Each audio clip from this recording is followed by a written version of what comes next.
Když jsem naposledy seděl s Vláďou a povídali jsme si o Severní Koreji, tak jsme nakousli téma Omán. A téma Omán to je tématem dnešního videa.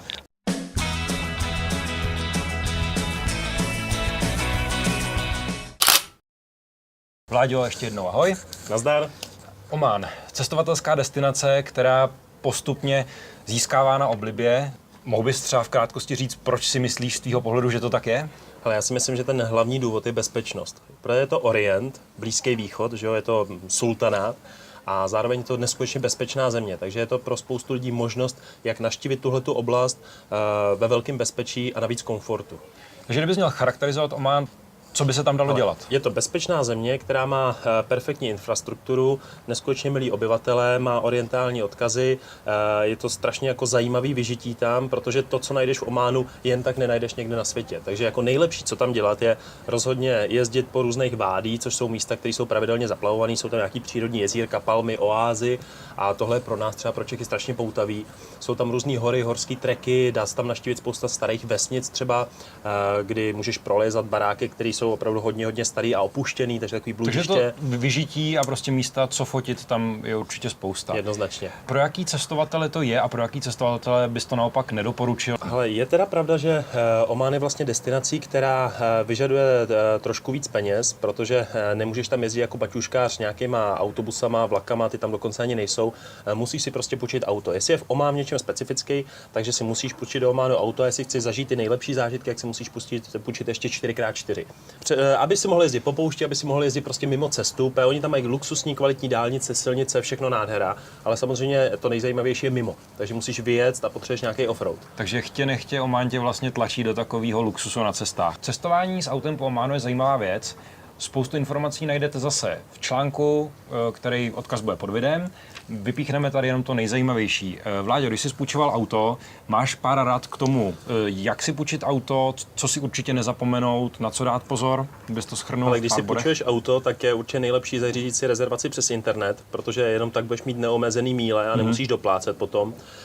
Další věc je, že si musíš půjčit 4x4 pro ty zážitky, jak jsme říkali, a nejlepší auto si vezmou na letišti v Maskatu. I když třeba do Ománu přijdeš úplně odinut, tak tam jsou všechny půjčovny pohromadě a funguje to tam bez problému. Jo, ty vlastně, když si půjčíš auto, tak je dobrý mít i nějakou výbavu, protože potom na ty cesty, když jedeš pryč. Ta výbava je ta věc, co mě zajímalo. Ale co nestandardního by si člověk měl vzít? Takhle, já bych doporučil určitě v první řadě zakoupit knížku, která se jmenuje Oman Offroad, protože tam jsou nejlepší tipy na to, kudy jet, kde uhnout, jaký místa navštívit. Je to takový průvodce vlastně autoturistikou v Ománu. Dá se koupit na letišti v knihkupectví, takže když přeletíte v angličtině. Angličtina. Jsou tam GPS pozice, je to parádní.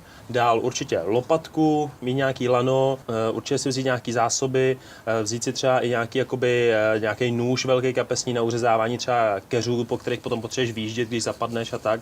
Prostě na internetu si určitě přečíst články o tom, jak se řídí v poušti, jak se řídí v písku, jak vlastně obsluhovat to auto, když je v těch terénech, pro kterých je určený v těch extrémních podmínkách. A tohle ti nevysvětlí, když ti půjčují auto? Ne, když ti půjčují auto, tak ti říká, OK sir, everything is okay, goodbye, prostě a v pohodě, jo.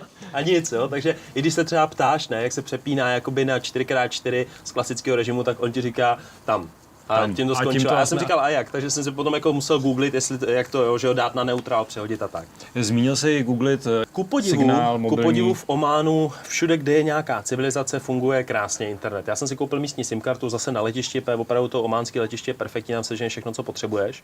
Co se týče telefonu, tak když vyjedeš někam mimo, tak samozřejmě ta síť tam není. Jo, ale když potřebuješ být na telefonu, tak vždycky na těch hlavních infrastrukturách to funguje krásně. Předtím, než teda vyjedeš přímo do pouště, co bys doporučoval, jak se připravit?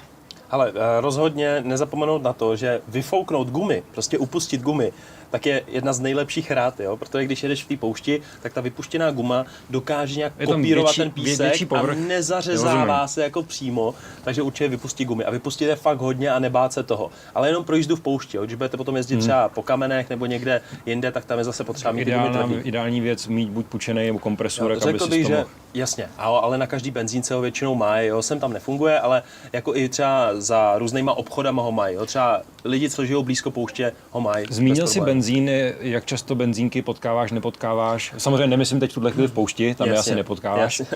Tam je jedna údajně stará, ale tu jsem bohužel neviděl. Nicméně benzíny v Ománu jsou poměrně jako rozšířený a většinou na ně máš ukazatele, že ti ještě řeknou prostě benzína je tam a tam. takže jako dá se to. Jo, není to problém, není to moc, není to málo. Ale určitě mít nějaký benzín i v rezervě, když jedeš do nějaký vzdálenější destinace. Určitě je to dobrý, pokud se chystáš blbnout tím autem prostě někde mimo terén. Mít s sebou rezervu není nikdy na škodu. Voda? Bral jsi s sebou hodně vody do pouště? Jo, vždycky kupuju takový ty 5-litrový barely, takže tím naplním celý auto, protože hele, ono se to hodí, že jo, ať už na umytí, na pití, na cokoliv, tak prostě je dobrý mít spoustu vody. Jo, to je základ. Když pomineme samotný vejlety za nomádama do pouště a do oáz, spaní, žití, jídlo. Hele, tak ten Omán je přece jenom destinací, která je trošičku dražší, jo, než takový ty klasický destinace, kam se jezdí. A tím, že jeden ománský riál je přibližně 64 korun, tak je to takový jako dost šílený, že vždycky vidíš jako ty ceny a říkáš, že to je levný, ale není úplně. Jo. Možná, kdybychom to vzali od těch úplně nejlow-costovějších, který teda si půjčí auto, mají nějaký peníze, můžou spát pod čirákem, kdyby chtěli? Jo, v Ománu se samozřejmě dá spát pod čirákem, doporučuje se třeba kvůli nějaký havěti spát jako spíš ve stanu nebo hamaku nebo něco jo, takového. přesně tak, ale tam zase nemáš kam ho zavěsit, protože ty stromy tam úplně nejsou. Jo? Pokud teda nejsi v oáze nebo v tom vádí, kde to teda hodíš na palmy a tam je to v klidu, jo, ale stravování, něco místní specialita. Stravování, já miluju jídlo vždycky na cestách, ne? A největší problém je, že v Ománu si člověk chce dát tradiční, prostě ománskou nějakou arabskou kuchyni a není, jo, protože Omán je z velké části zaplavený jakoby Indama a Pákistáncema, který tam přišli za prací. Oni samozřejmě Ománci je pozvali a chtěli, aby jim tam vykonávali třeba stavební práce, opravy silnic, výstavbu a tak dál, jo, ale oni se do toho ománského života vsunuli natolik, že ve svým podstatě v každém městě je nějaká indická, pákistánská restaurace, ale ománskou jako nevidíš. Stravování nikde. si měl v zásadě indický. Ve své podstatě jsem jedl indickou kuchyni a k té arabské kuchyni jsem si jako čuchnul jenom jednou, a to v hlavním městě, když jsem si zašel do prostě traditional Oman restaurant, protože jsem chtěl zkusit nějaké jako tradiční jídlo, takže tam byla ta možnost. Ale jinak jakoby překvapilo tě to chutivě, bylo to zajímavý?